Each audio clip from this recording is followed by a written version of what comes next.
Music, as an international language, is taking an ever-increasing role in promoting the exchange of ideas across the worldwide EVA community. EVA London acts as a focal point for this, promoting new adventures into music visualizations of the future. The Electronic Visualization and the Arts Conferences are a series of international, interdisciplinary conferences held in London and elsewhere in the world. They are for people concerned with the application of information and communications technology to the cultural and especially visual arts fields. It is through the worldwide spread of EVA's activities that it can promote the inclusion of an exceptional range of new media artists in cutting-edge research and innovation projects. Altogether, since they started in 1990, over 200 EVA conferences have been held around the world, and around 6 to 8 events are held across Europe and internationally each year. There have been over 4,000 participants from many specialist disciplines. People attending EVA conferences exchange experience, plans and dreams, and thus help reinforce existing relationships and create new ones at local, European and international levels. In particular, EVA aims to bring together diverse types of cultural heritage institutions, such as museums and libraries, as well as academia and artists active in all forms of new media art. At this Ars Electronica garden party, we can't present all of EVA's diverse activities. So within the luxurious and verdant growth of EVA London Invisible Garden, John Weinel is now going to cast the magic spell of his cyber dream. So one of the main points of inspiration for my work for many years now has been the idea of visual experiences which occur in response to sound and music. So it's this idea that you can listen to music and that can conjure these fantastic visualizations of sound within the mind's eye, which has always been something that's deeply fascinating for me. So it links with the concept of synesthesia, or this idea of blurring of the senses, and it also relates to psychedelic states, which themselves can promote experiences of synesthesia. So for me, the computer and the neon glow of pixels and crisp digital audio are central tools that you could use for creating this type of work. So this is an idea that I've explored through my book Inner Sound, and also a variety of other creative projects for more than 10 years, where I've been working as an artist and researcher in the UK and Denmark. So this includes things like electronic music performances, also things like experimental films. So I do work with sort of 8mm film as well as digital video, and also things like paintings, as well as working with creating software with tools like Max MSP, and creating my own kind of interfaces for sort of processing sound and music in kind of psychedelic ways. So more recently, I've been doing various projects with handmade electronics, and also doing some projects with creating art and music on vintage computers like the Commodore 64. So one of the other things I'm really interested in is VJ performance. So VJ performance is where you mix videos together in order to create visuals that can go with music. So this is something that I've been doing, kind of creating my own visuals, again in kind of sort of psychedelic styles, mixing these to go with acid techno and breakbeat hardcore music. So something else I'm interested in is interesting ways of using game engine technologies as a means for creating new forms of audiovisual art and visualizations of sound. So one of the pieces that I worked on a number of years back is a piece called Psych Dome, and this was actually the first piece that I brought to EVA London in 2015. And this was a biofeedback-driven artwork where essentially you can wear a EEG headset, and this transmits signals which are used to modify the sounds and the visualizations that the project creates. So essentially what it does is to create psychedelic visualizations of sound, and it does this within a full dome which provides hemispherical projections.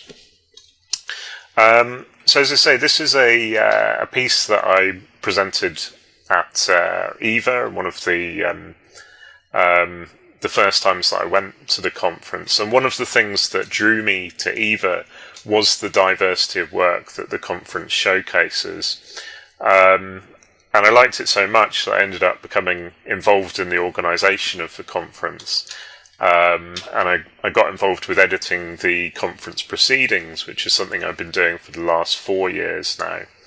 So this has given me an interesting opportunity to help to support the growth of work across the spectrum that EVA has to offer, which encompasses many different strands. But one of those in particular, which is interesting to me, is the visualization of sound and music.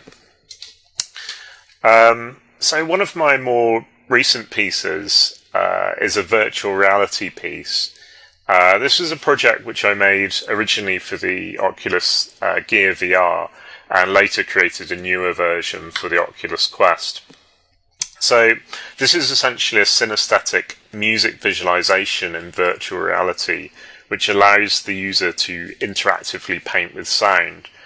And the project is one of the ones that was featured in the Computer Arts Society's Event 2 50-year celebration exhibition, which was held at the Royal College of Art in London. And the piece basically extends a lot of the themes of my other work, translating psychedelic VJ performances and rave music into the domain of virtual reality. So here's an excerpt from that piece.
So this is that's an excerpt from my VR piece Cyberdream. And for me, the exciting potential of virtual reality is the opportunity that it offers for audiences to go inside almost the imaginary worlds that are suggested by sound and music. And it allows us to make those concrete spaces which audiences can go on fantastic voyages through. And they themselves can be involved in creating these experiences interactively. So it's a process that begins in the imagination, but it's one that can become concrete through the intersection of sound, music, art, and technology.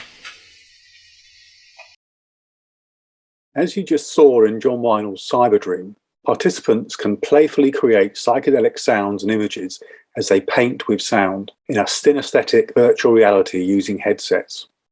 But this is not the only way of exploring such immersive environments. As Philip Mayer explained in a recent Computer Arts Society talk, full dome experiences provide an opportunity for multiple people to participate in rich, immersive experiences at the same time. Back in 2007, I went to a conference that was all about full dome, and it was amazingly inspiring. In 2009, we held our first Full Dome Festival, which, just to explain, is a festival that celebrates the medium of dome in all its incarnations, as art, as research, as performance. And that was in 2009 at the University of Plymouth, the IVT. And now it's like we have come full circle because we have built a new dome in Plymouth. This is what you're looking at now. It is a 15-meter diameter dome. It is, as you can probably see, it comes all the way down to the floor. So most domes are 180 degrees. They are half a sphere, a hemisphere, because ultimately they just describe the heavens above. Whereas this dome that we have built is 210 degrees. It comes down below the equator line and down to the floor. This helps with a sense of immersion because you can see content in front of you and beside you. It's not merely above you. We have also gone with a flat floor, as you can see, similar to SAT in Montreal. I would say we would fully acknowledge this venue has been inspired by what the SAT venue. So again, very briefly, I'm just going to suggest my understanding of the word full dome, because we've been talking about it for 45 minutes, but just to clarify, I would say that, obviously Isabella has given you the longer story arc, but if we think about 100 years ago when planetariums were using those lovely star balls, which are optomechanical systems, they are analog systems, they're fantastic at projecting stars, but they just do stars.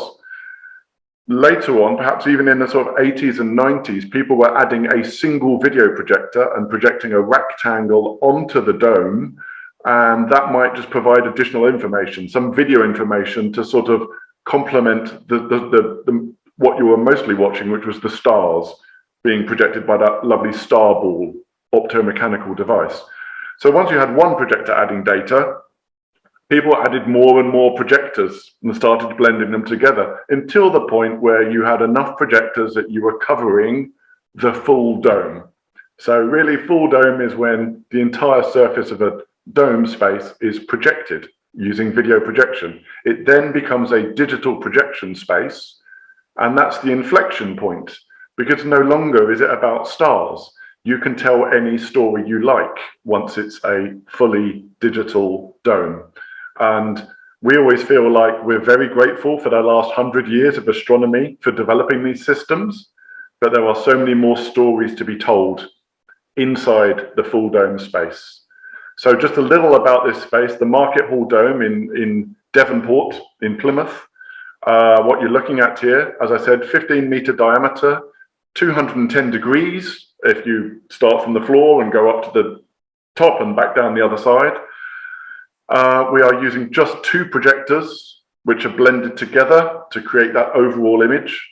And then there is a 19.1 channel sound system. So that is a ring of 14 speakers, sort of somewhere above the head height. There's another ring of 4 speakers near the top, and then a final speaker, number 19, right on the top, right on the zenith of the dome, pointing straight down. This means we not only have a very sort of high resolution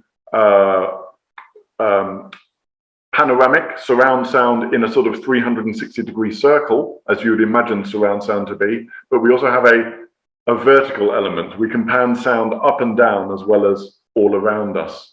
The 3-dimensionality of sound complements the 3-dimensionality of the video, and it is a very important element of immersion, a very important aspect of immersion. I mean, you just try watching the movie Jaws with the sound down and you'll realize how important audio is to immerse people.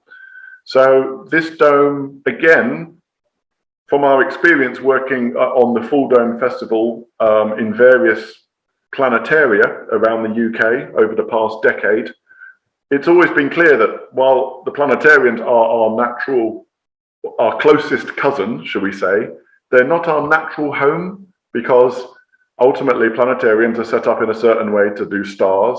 They often have this raked seating, and the problem with putting people in rows of seats is it creates a certain expectation in people's minds. People tend to think they've come to the theatre or come to the cinema and are often looking forwards.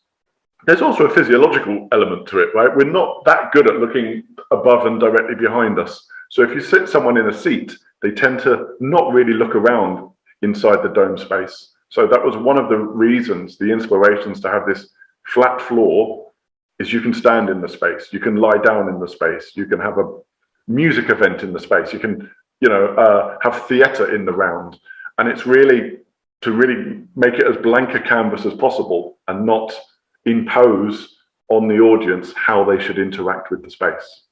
So this is a 15-meter digital dome. It's one of the few domes in the world, really, that has been built from scratch, not as a planetarium. We're not reappropriating someone else's space.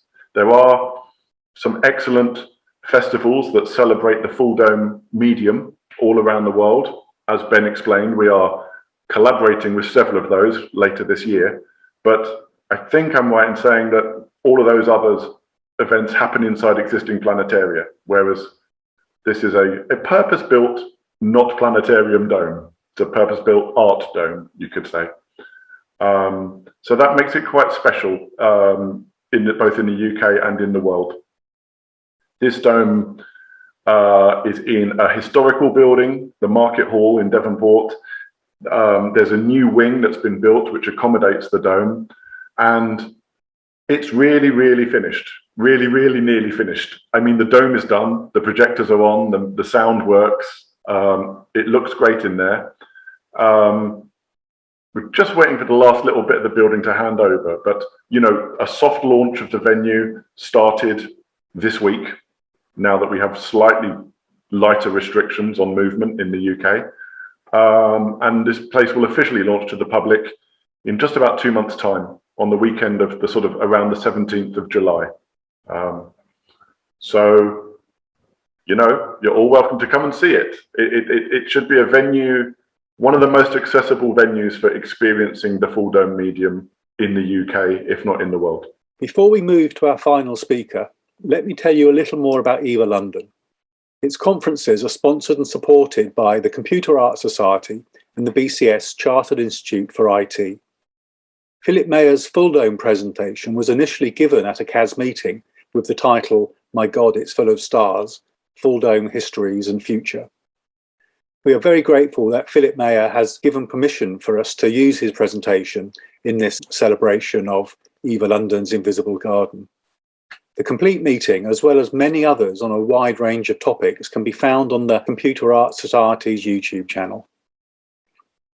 The creation of visualizations in music, in whatever form, depends on processes that go on inside our heads. As John has mentioned, it is the sounds of music itself that can conjure up fantastic visions in the mind's eye. But how does this happen?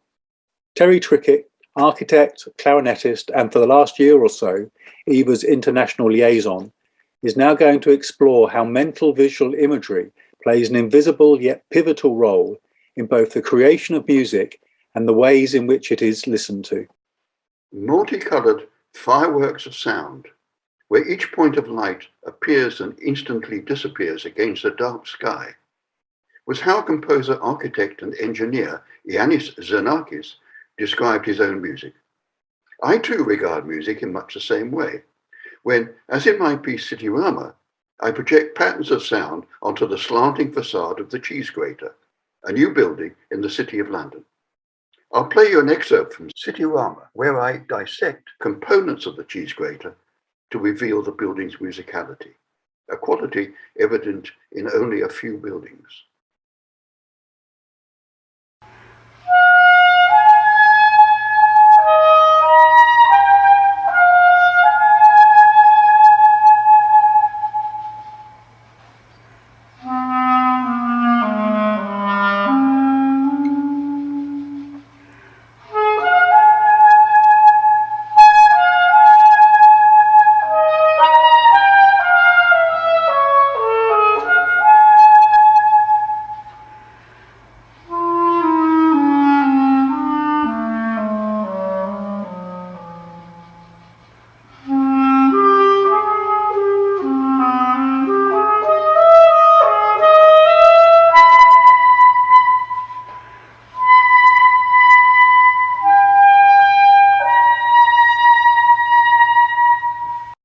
That type of manipulation is something I can do with relative ease.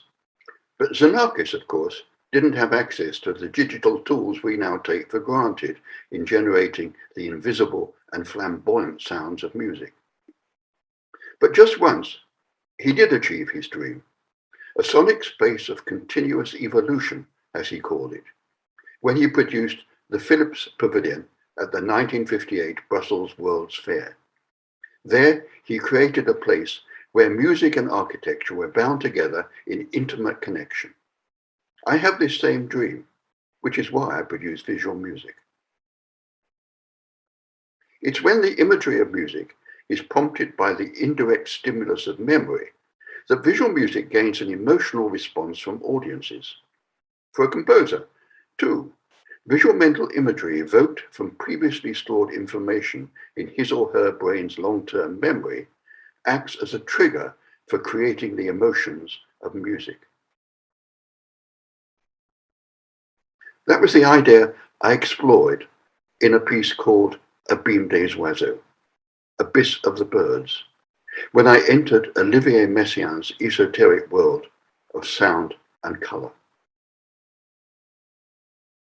For Messiaen, it was the shimmering stained glass of Chartres Cathedral that provided a lifelong source of inspiration, a place where he could indulge the sensory impact of his synesthetic world.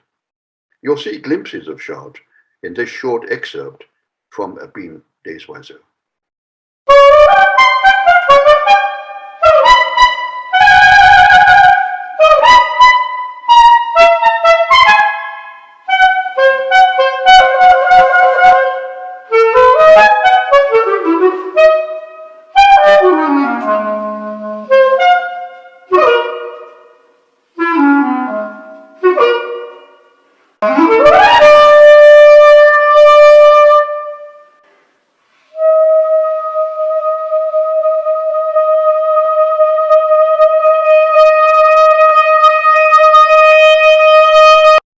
In later life, Messiaen overtly declared that his music was dependent on colour, like the rose window of a cathedral with its flamboyant and invisible colours.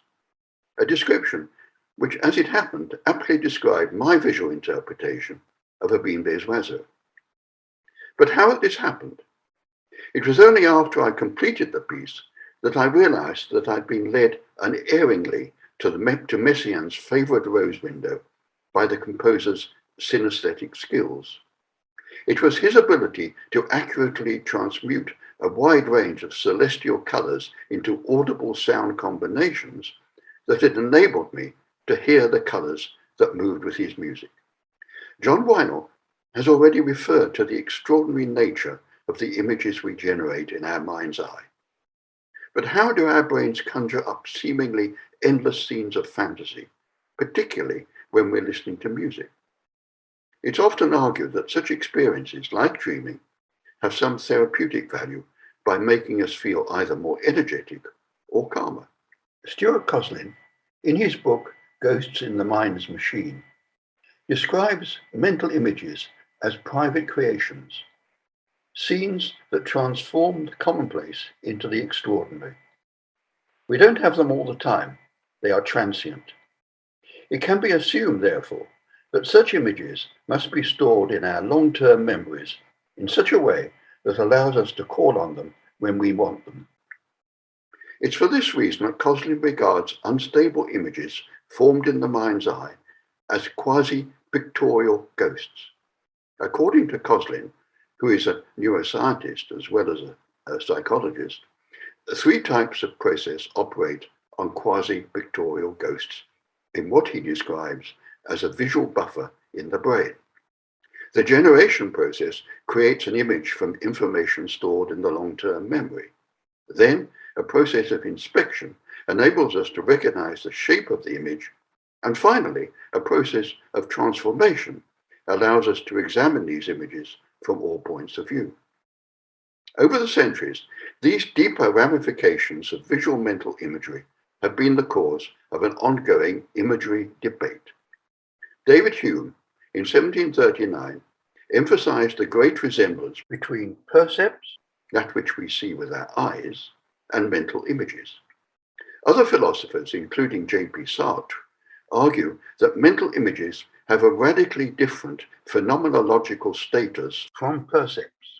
The debate rages on to this day, with no sign of resolution.